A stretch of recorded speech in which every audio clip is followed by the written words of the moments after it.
कुछ दरवेश हैं, दरवेश अल्लाह वाले, जिन्होंने वाकई बंद किया हुआ है अपने ऊपर ख्वाहिशों का दरवाजा। वो कहते नहीं दरवाजा नहीं खोलना वरना ये दोबारा बंद नहीं होता। याद रख लेना, कुछ दरवेश हैं जिन्होंने अपने ऊपर दरवाजा, ख्वाहिशात का दरवाजा अपने ऊपर वो नहीं खोलते। एक सुल्तान यहया नाम का बादशाह गुजरा है, अरब के कुछ हिस्सों का हुक्मरान था, तो उसको बड़ा शौक था लोगों को बांटने का। दो किस्म के लोग होते हैं ना, कुछ को जमा करने का शौक होता है, कुछ को शौक होता है कोई रोटी खा ले। हजरत इब्राहिम अलैहिस्सलाम बगैर मेहमान के खाना, कुछ ऐसे भी होते हैं जिनके घर बंदा चला जाए तो पतीली पे ढकना दे लेते हैं। अपना अपना फर्क है ना जी, हर आदमी का अपना अपना ज़ौक़ है। मिन्नत करते हैं किसी की। मुझे बड़ी बात पसंद है शेख सादी की, कर्जे ले लेके मेहमान नवाजी करते थे। एक दिन सारे मकरूज इकट्ठे हो गए, कहने लगे बाबे पैसे दे। बाबा जी कहते हैं वो पैसे मांग रहे हैं, मुझे टेंशन है कि इन्होंने खुआया कुछ नहीं, मुझे परेशानी लगी। एक बच्चा कोई चीज बेच रहा था, वो खील मरुंडा नहीं बेचते बच्चे, वो बेच रहा था, तो आ गया तो कहने लगा लेनी है, तो बाबा जी कहने लगे मेरे मेहमानों को खिला दे सारी। बच्चा भी राजी हो गया कि सारा इकट्ठा ही गाहक मिल गया, तो सारा जब खिला दिया कहने लगा पैसे, तो शेख सादी फरमाने लगे तू भी बैठ जा, ये सारे पैसे लेने आए हुए हैं, बैठ जा, इनके पैसे इन्हें मिलेंगे तो तुझे भी।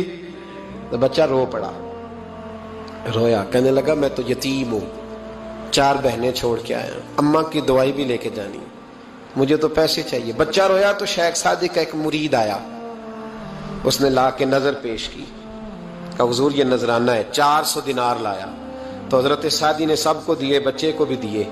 सब लोग चले गए, तो उन कर्ज लेने वालों में से एक बंदा समझदार था, हजरत सादी के पास आके कहने लगा बाबा समझ नहीं आई, हम बरसों से लेने आ रहे थे, मिल नहीं रहे थे, कितने महीनों से मांग रहे हैं, नहीं मिल रहे थे, आज फटाफट मिल गए। तो शेख सादी बुजुर्ग थे ना, तो बुजुर्गों वाली बात कर गए, कहने लगे तुम में रोने वाला कोई नहीं था ना, पूरी मजलिस में एक भी रोने वाला हो तो सबका काम बन जाता है।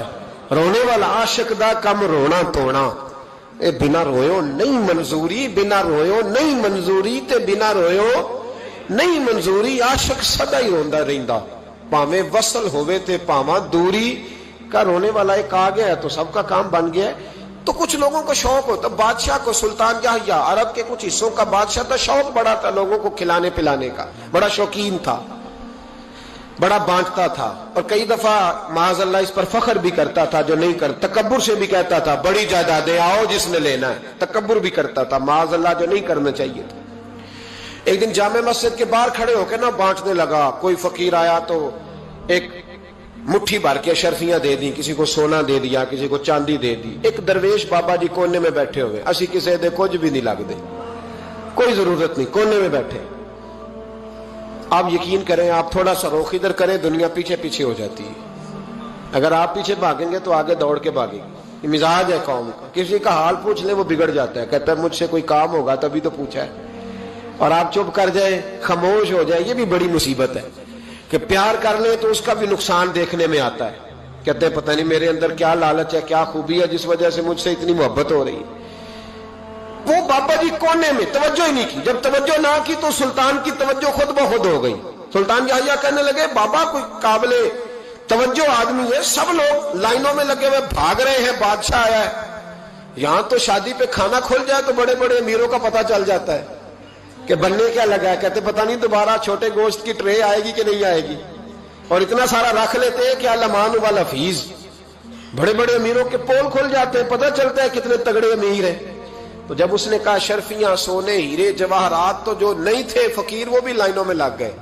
लेकिन वो फकीर फटे पुराने कपड़े, सानू तख्त हजारे दी लोड़ कीए, नाले की लगे शहर बंबोल दे नाल, असी अपनी बाल के सेकने, सानू की लगे किसी और दे नाल। और इकबाल ने इसकी तशरीह की। इकबाल कहने लगे हवा गो तुंदो तेज है लेकिन चराग अपना जला रहा है। हवा गो तुंदो तेज है, तेज हवा में चराग नहीं जलते। हवा गो तुंदो तेज है लेकिन चराग अपना जला रहा है। वो मर्द दरवेश हक ने जिसको अता किए हैं अंदाजे खुश रवाना, फरमाते हैं जिसे अल्लाह ने बेनियाजी दे दी, लालच से दूर कर लिया, वो किसी की परवाह, वो अपना चराग जलाता है अपना। अपनी मट्टी पे चलने का सलीका सीखो, संगे मर मर पे चलोगे तो फिसल जाओगे, وہ بابا بیٹھا ہے تو بادشاہ کہنے لگا اسے بھی بلاؤ. بابے کو بلایا, کہنے لگا تجھے کچھ نہیں چاہیے؟ بابا کہنے لگا چاہیے تو بڑا کچھ, پر تجھ سے نہیں چاہیے. کہا کس سے چاہیے؟ فرمایا اس سے چاہیے جو دے کے حساب نہیں پوچھتا, بغیر حساب دیتا ہے, اس سے چاہیے. کہنے لگا نہیں, دروازہ کھلا ہے, تو بھی لے لے. بابا کہنے لگا میں لے تو لوں پر تو دے کچھ نہیں نہ سکتا. بادشاہ کو غصہ آیا, اکڑ تھی, تکبر تھا. کہنے لگا تو کیوں نہیں میں دے سکتا, تو سوال کر. تو بابے نے ساتھ والے فقیر سے لکڑی کا کالا پیالہ پکڑا, ہوتے نا فقیروں کے پاس مانگ, لکڑی کا کالا پیالہ, تو کہا لو دے دو کچھ. اس نے فوری طور پر سونے کی اشرفیاں مٹھی بھری اور لکڑی کے پیالے میں ڈالی. اب جب پیالے میں ڈالی تو کڑ کڑ کی آواز تو آئی, پر پتہ نہیں وہ کدھر گئی ساری اشرفیاں.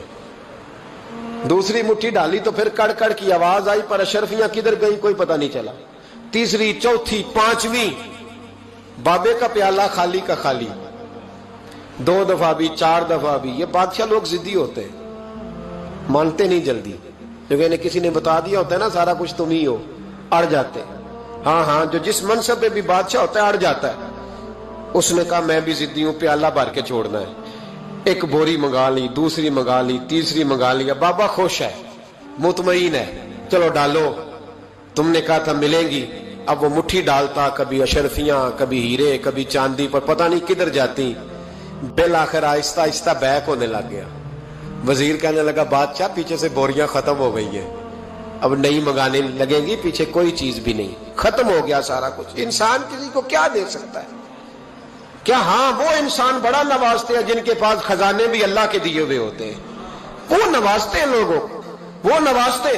کہا تو کیا دے سکتا ہے؟ بادشاہ جب تنگ آ گیا نا بادشاہ, تو گھوڑے سے نیچے اتر آیا اور بابے کے پیروں میں بیٹھ کے کہنے لگا بابا یہ پیالہ ہے کس بلا کا نام؟ نیچے کون سا کنواں ہے کہ جو کنواں جو نیچے گراتا ہی جاتا ہے اور جو بھرتا ہی نہیں ہے؟ تو اب بادشاہ کا ہاتھ رکا تو بابے نے پیالہ چھوڑ دیا اور بڑا قیمتی لفظ کہا. بابا کہنے لگا بادشاہ یہ انسانی خواہشات کا پیالہ ہے, یہ انسان کی خواہشوں کا پیالہ ہے, یہ لالچ کا پیالہ ہے, یہ کبھی بھر سکتا.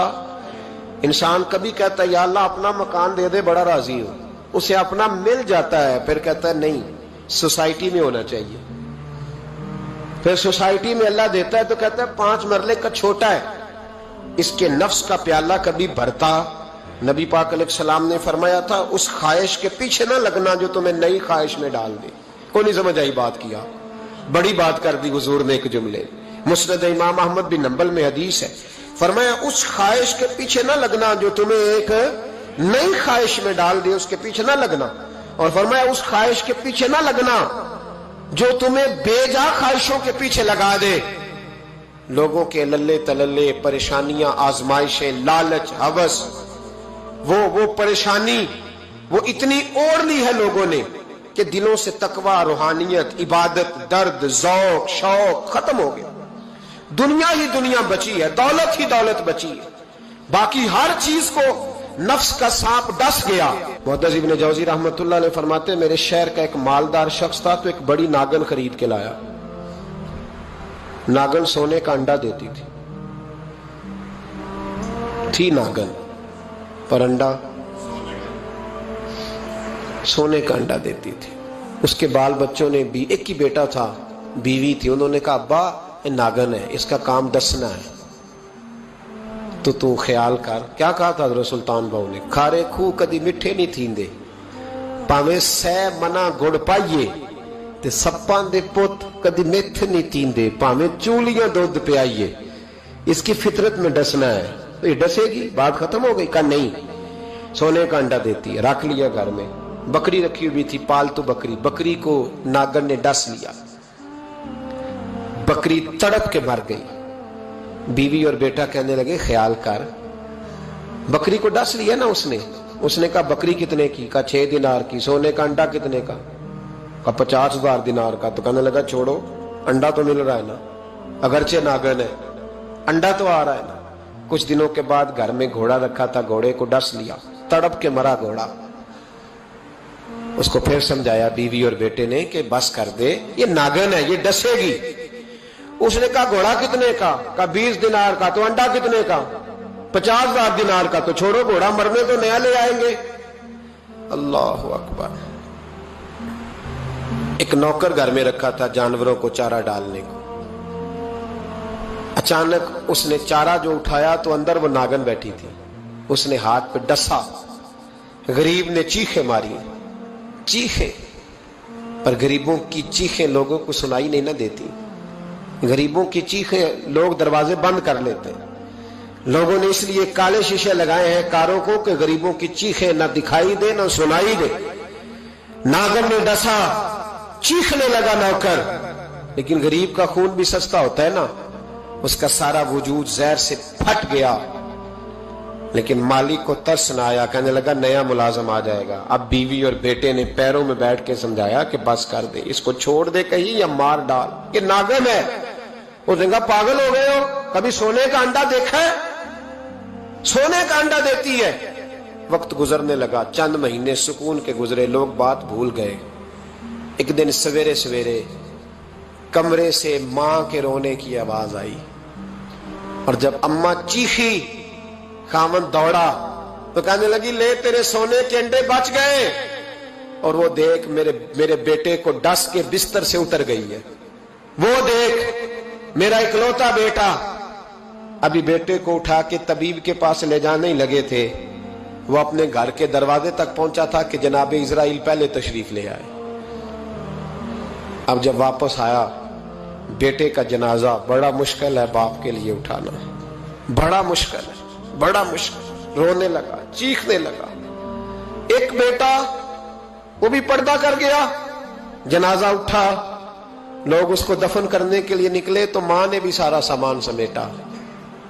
मां ने भी वापस आके कहने लगा तू कहां जा रही है? कहने लगी इस वेड़े में, इस सहन में मेरे बेटे की मौत हुई। यहां सोने के अंडे बचे पर मेरा बेटा नहीं बचा। मैंने उस आंगन को क्या करना है जिसमें सोना तो पड़ा हो पर बेटा मां पुकारने वाला हो ही कोई ना। मेरी तो सारी आरज़ुएं उजड़ गई, तेरे लालच ने हर चीज तबाह कर दी। कहने लगा मैं इसे मार डालूंगा, निकाल दूंगा। कब क्या फायदा, तो खत्म हो गई बात। दे कदरा कुछ कदर न जाती, कीती खूब तसल्ली हूं, दुनियादार पुजारी जर दे, कुत्ते दे गल टल्ली हूं, अब क्या फायदा। बीबी निकली तो शख्स चौक में आया, डंडा लिया, नागन को मारा। और इब्न जौजी फरमाते हैं वो पागलों की जिंदगी बसर करता था। उसके दाएं बाएं सोने के अंडों का ढेर लगा होता था और वो लोगों को कहा करता था मेरे जैसे लालची न बनना। मेरे पास ना बीवी बची, ना बच्चे बचे, ना घर बचा, ना कोई वफादार बचा। हाँ मेरे पास दौलत बच गई।